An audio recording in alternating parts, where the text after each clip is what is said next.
Adam and Eve. Na opam won so firi nyame presence. They said they ya pam no no. Enti do ye en say mama nko dada wo. Enti one or the deception.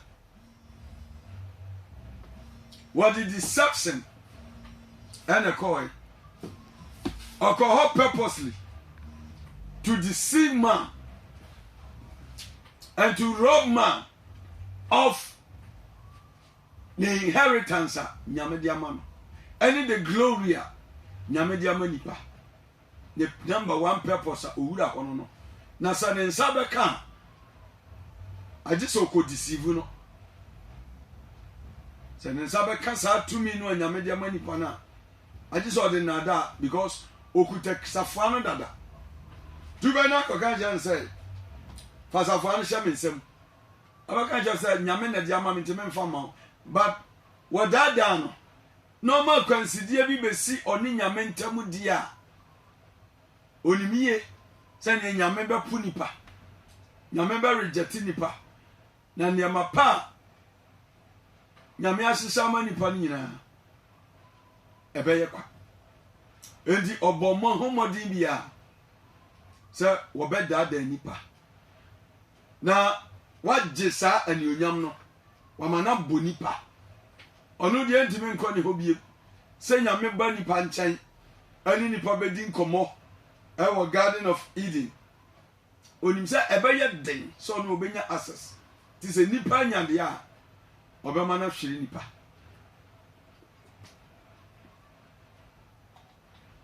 edi obo ne homodin biara ebo wura garden ende sa no bo wura nipa bebira brabom with that same deception or confuse a lot of Christians today. Or confuse a lot of Christians today.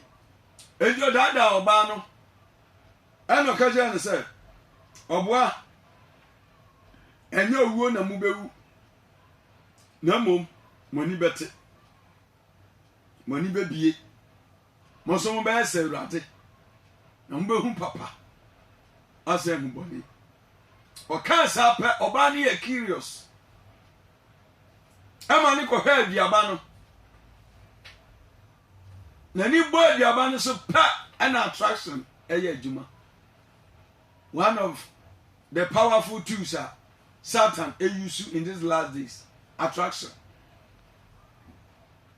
enti wa bo ema bebere pa o obon sama bo ema bebere pa enne yemre de wo ya ne say omontwe attraction ema mema enti oba bi timi dress na wa bo brazier ebe pushing the breast e de apia bonten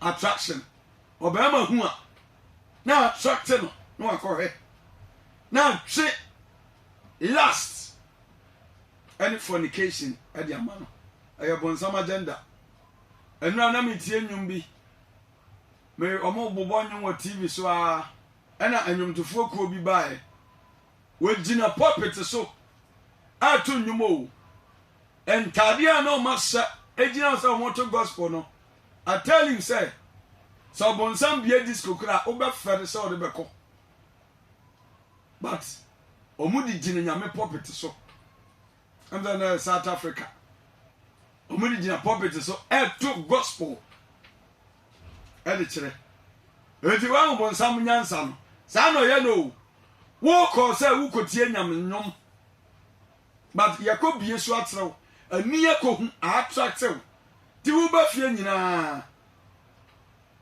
now the last neighbor obi betimi ahwa so ho da nyina ogozo okoya de pa o edi bonsam the number 1 2 aya deception then he also give you obama curious because you know you be connect amount tuzu hu ahun behwe edianu sitro mu ono da bia ha dia be ohunu dia no if epra fa ho da bia go be sesi ho da bia ohun watra ho for years ya woni no se a man in fan and San Cadiano. But Obonsam be engaging no with evil communication no. As I attract no. Amu akope. Ozo heyan ayenani wafe na obaye ho TB. O TB ya no de na no kan o say eh adi sa dampa. Ni kunu ba ya no de ma no. Yan hwe de ni kunu so ye. Ni kunu ba ya no de ma no say bia no ma TB o madi e de general. On say nyame akasa che no say e bia no ma ne mfa ne nsan so. Ade ode ne nsa be so mo bewu. Obewu. Anya ne yiri so kan yan say matibi. Mete ye no ede general. Edi asam na na ose nkoka kire oba no. But odie asam no a na ne yiri e ka kire no no atu nyame asam a wa ka kire no no atugu baabi.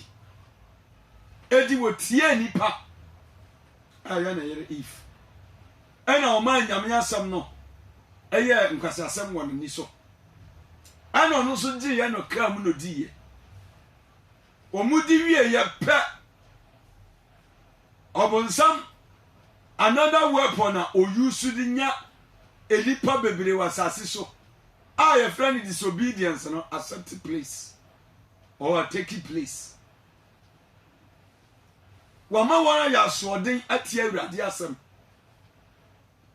Ezan say no nyame ne o makasa say aduaba no mama mfa nsa enka. We dia wode ne nsa koka aduaba no asa ya dia ben atibia di.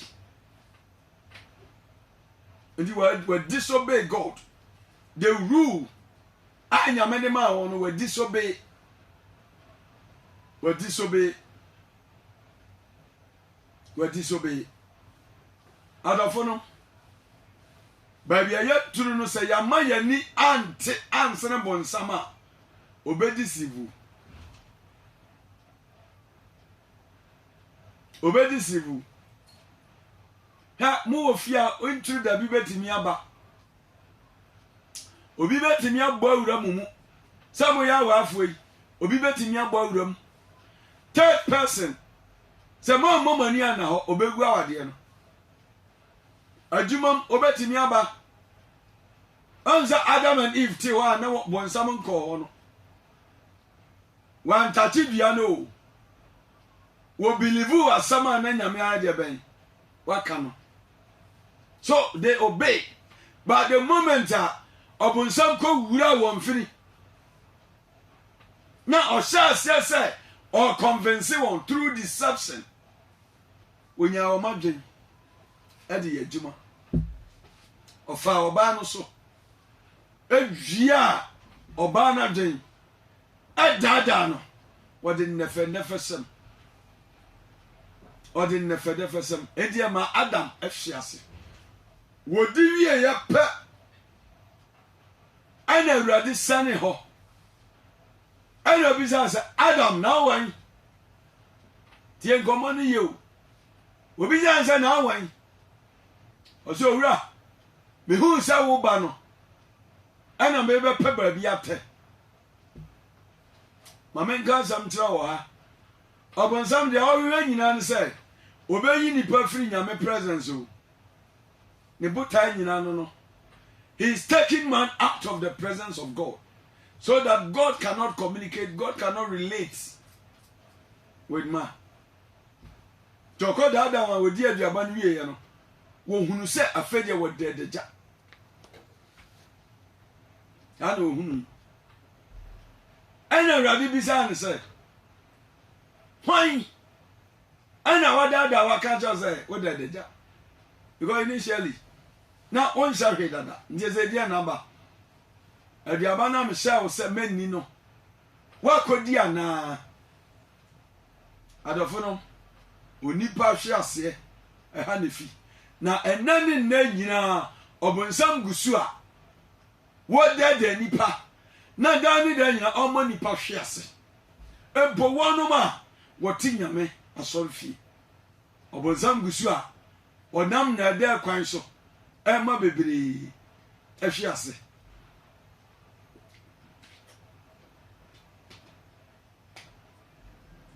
esan se wo mania na ho nti aduaba ne wotidi wie ya no hu se wa mistake because they na won hu bi da wo sase hu wo hunu de na wo ba ne hu de na wo be ma no ti o se ya tin se wo ba no eni ye dwane who Daniel means that you are moving away from the presence of God. And whenever you move away from God, you go to Satan. Because we have only two kingdoms. Two things I mentioned there. I hear now Beko. Oko bonsam ho. Edi bonsam enya nipa. Ama nipa afre na nimonyam. Ti Romans 3:23 no eka asem bi. Ose na ye nyina ya bone because of this disobedience Adam and Eve you know affecting na want to transfer nyina abepem yen generation abetroso akọ ye money na generation just one cent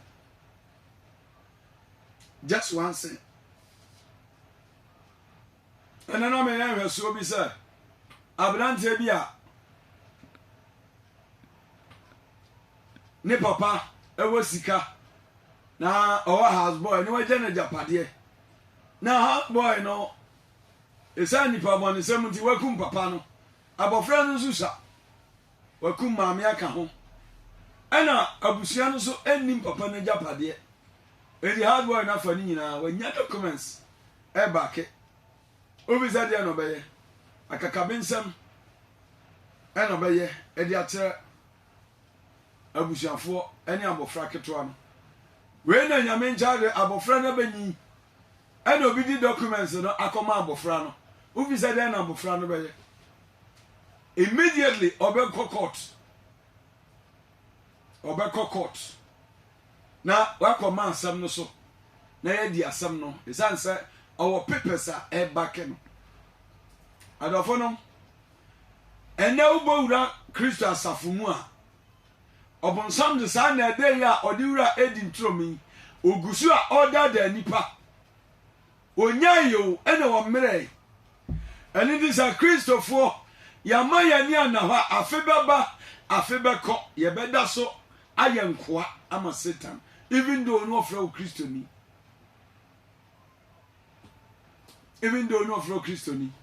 ha obatimia onu ankasa o obamya de nkyerɛkyerɛ bi aba amwa kwaji atum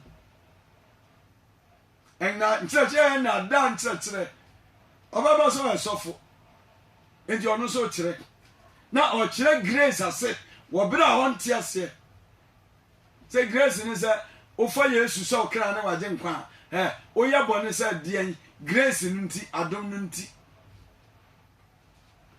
obenye nipa doma Muhammad nachi mene okasa kwa America na kohe asum bi wo ho yen kan bone ani on the need ya ne say o preach better than Jesus oya miracles better than Jesus na de bi a oye better than Jesus wo hia sika ni ya maw bi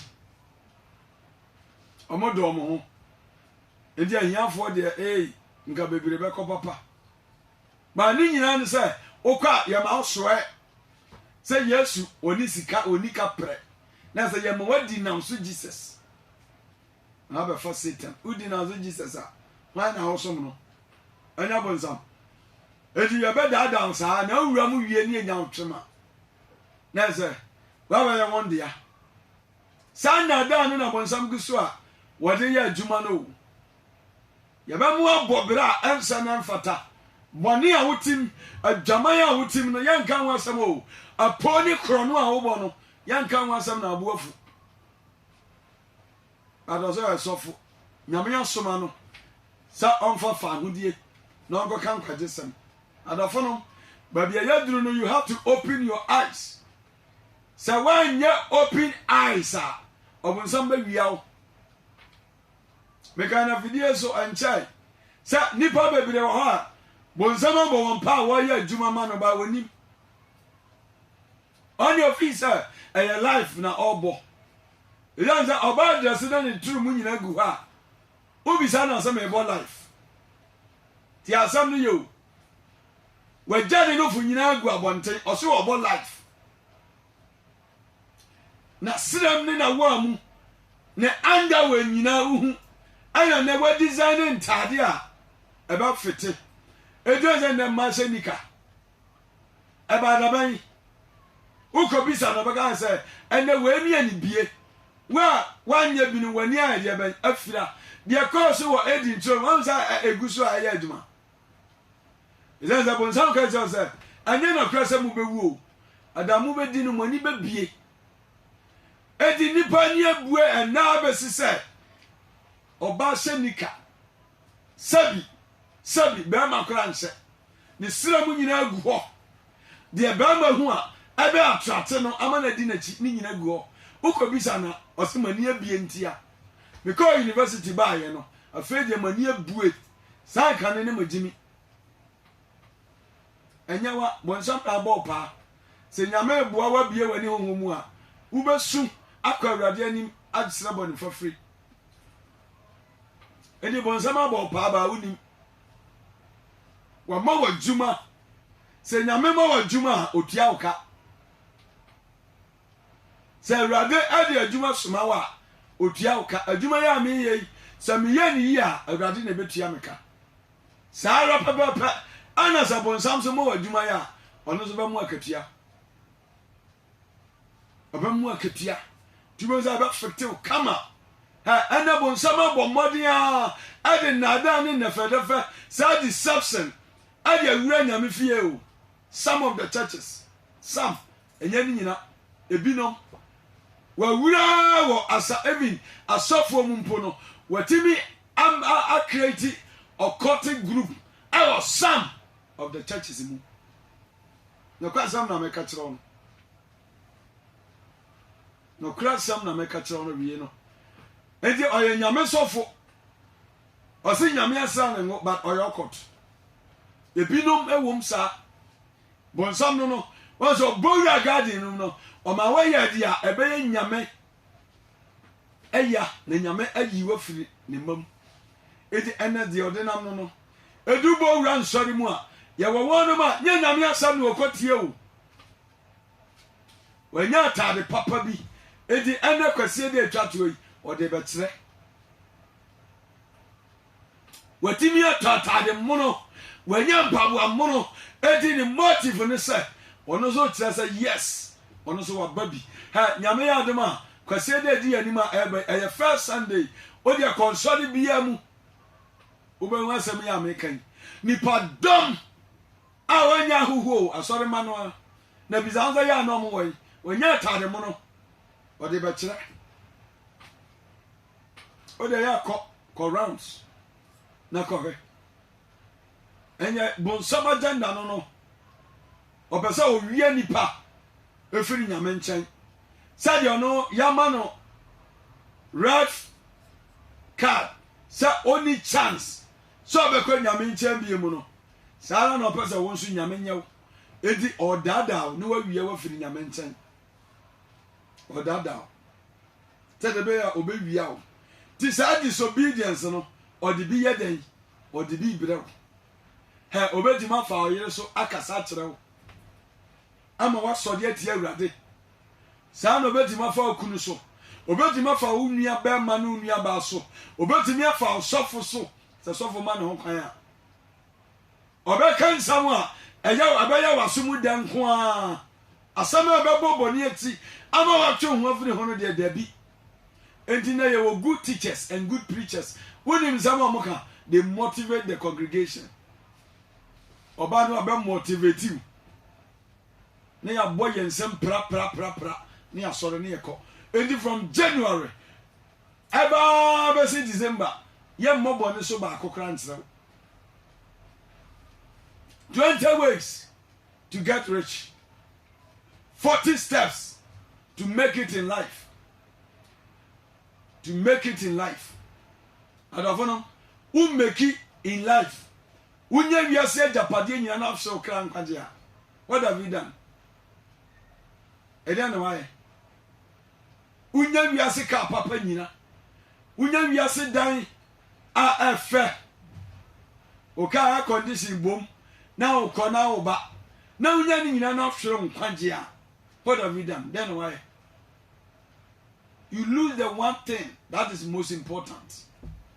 As I say, whether we are because of the infizu, or when some them sikaso, or we are nipa don't know how to him. Other than 16 years, not quite Sakawa. I can't hear Susha, Yakaso be a Kadura. Who will know Papa and Mupa? But under 16 years. 16 years. Makwaji Sakawa. Adanya Opiska. When some masika at Tony Papa be a drink. When some masika Tony Papa be a drink. On them Sikaso at Tosso be the madrin. On them Sikaso. Edid ya ebe pulu money in the house of God. And don't want to do home. That is why some people are selling in the house of God. Oh, enuntia, wadada. They are yet subaya. Oko pamu one free a Sunday mono. And none of some Avanyans are crying. They are crying same panel. Also, was their money pay. Said the way I will free your present when you work it out. They are why no. Right, so boo one pamu. I said, the Muslim said, me fear I am Pibobia. I don't think I'm going to Jadibia. I do not call and sorry be more. Yaton anointing oil. Yaton. Overcover be yaton apple. Sister be glad that yaton and adri. I already said, Adria ye and why a tugui. Obi Tony or not sorry. Ya fabo dia man se fabo so na se o mo na paya o tamfo no na wo ye den o pai no sa no wo to bo na se nyame anya wadom na ade no yira anja ade so do bo bo so etimi ye de bai etimi tu koba bi o be to foforo na se wo fi abaifo no o mo ho ade na bo nsamo da o sa o ko se o ko asore o ko nyame nchen ma hwe de bo nsam nam obi so ne sofo so ne agent so edada en na bia me ka se osofo bia wo be kwa ne nchen na obeka che o se betua booking fee fe wani na hwe na nimu ye because dia me nim ne se onipa bia ni ho anyame asra ne ho a obetimi agina nwosra no se me ya de be me ton nyame adom e dia ma it can't happen entuminsi you. Ebra nema call Elijah Hosa occupy the sign Yamia na Demonia. Or in the probably in a command, but Elijah Gazy Koji Unim your tono. Ni Yadian and the Cotam Sambanos. And in Yame on Tongue. Eddie Wama air tongue could turn na. Ha, or more tongue, sure say a shilaso. Or more tongue for that water. Or more tongue handkerchief.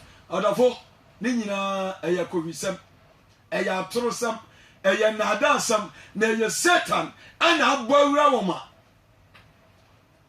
nada no a odi call Garden of Eden no wasan dia dia ben awura nipom eda da nipa edi na ya kan kwaje sam tirawa onti biem. A lot of people has come to me